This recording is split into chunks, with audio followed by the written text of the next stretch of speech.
আমরা চলে এসেছি ঢাকার থেকে একটু দূরে মাওয়াতে। আমরা কুটুমবাড়ি হোটেল অ্যান্ড রেস্টুরেন্টে বসেছি। ইলিশ মাছ খাবো। শিমুলিয়া ঘাট, লৌহজং, মুন্সিগঞ্জ। খুব আনন্দ হচ্ছে, সবাই মিলে আসলাম। মাওয়া ঢাকার খুব কাছের একটা জায়গা, কিন্তু এখানে এলেই যেন শহরের কোলাহল একদম পিছনে পড়ে যায়। এই ভ্রমণটা খুব প্ল্যান করে হয়নি, একদম ভোট করেই সিদ্ধান্ত।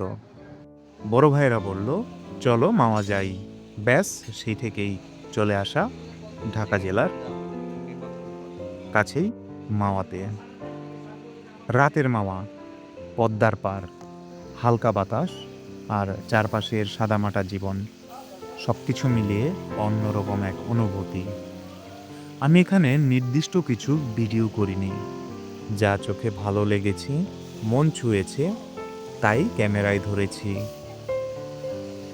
কখনো ফেরিঘাটের আলো, কখনো নদীর কূলে বসে থাকা মানুষগুলো, আবার কখনো নীরব পদ্মা নদী। সব মিলিয়ে এক রাতের ছোট্ট কিন্তু মনের মধ্যে রয়ে যাওয়ার মতো একটা ভ্রমণ। হয়তো এই ভিডিওটি নিখুঁত না, কিন্তু আমার চোখে দেখা মাওয়া এক টুকরো গল্প। আশা করি আপনাদেরও ভালো লাগবে। আর ভালো লাগলে ভিডিওটি লাইক করবেন, বন্ধুদের সাথে শেয়ার করবেন। ভালো না লাগলে কেন ভালো লাগেনি কমেন্ট করে জানাবেন। আর ভালো লাগুক আর নাই লাগুক, চ্যানেলটি সাবস্ক্রাইব করতে ভুলবেন না। ধন্যবাদ।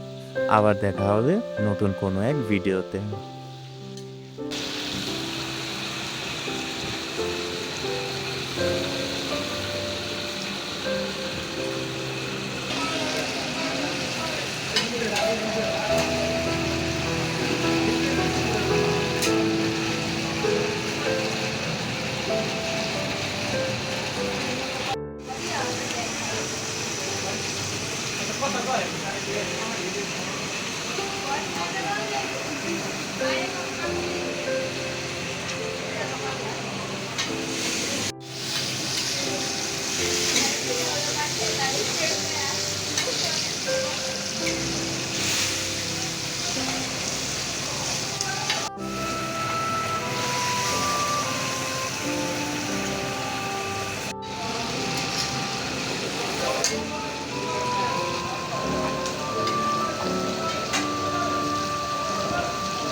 হ্যাঁ,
ভালো হয়েছে 4,000 একবারে ওই টাকা দিচ্ছে ওই টাকা দুদিন পরে দিই ওই টাকা তো দুদিন সুযোগ আছে 4 দিন সুযোগ আছে 4 দিন পরে দিতে তাহলে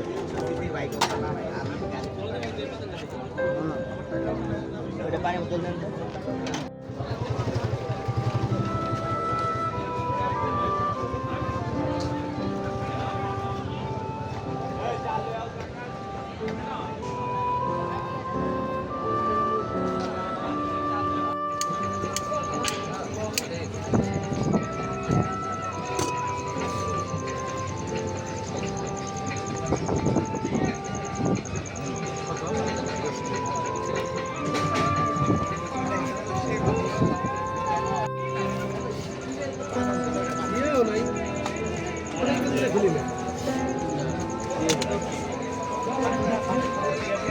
টাকা এটা বেনারসি তো বড়টা দাও কিছু করে আর এটা বড় দাও ছোট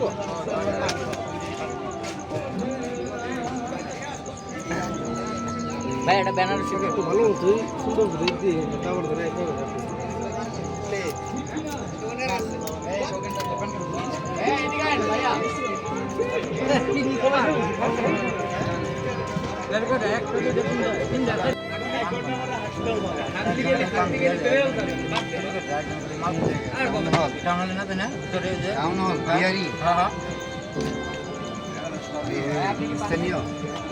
আমি কয়টা দিব দুইটা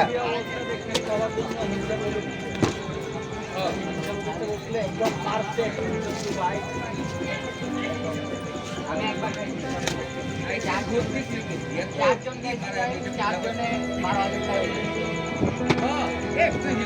বেগুন কত 300 টাকা ওই এই সাইজের বেগুন 300 টাকা 300 টাকা খাবেন এখন একটু প্যাকেট করে দেন একটু পরেই খাই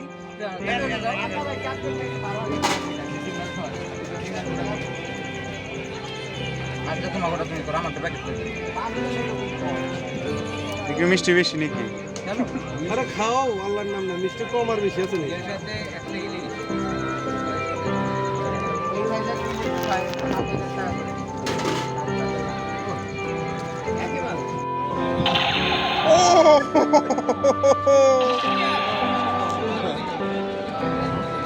আমার শুট করে দেন একটা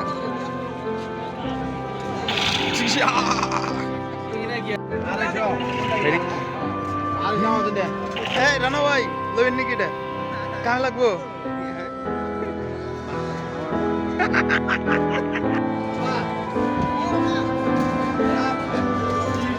হ্যাঁ ভাই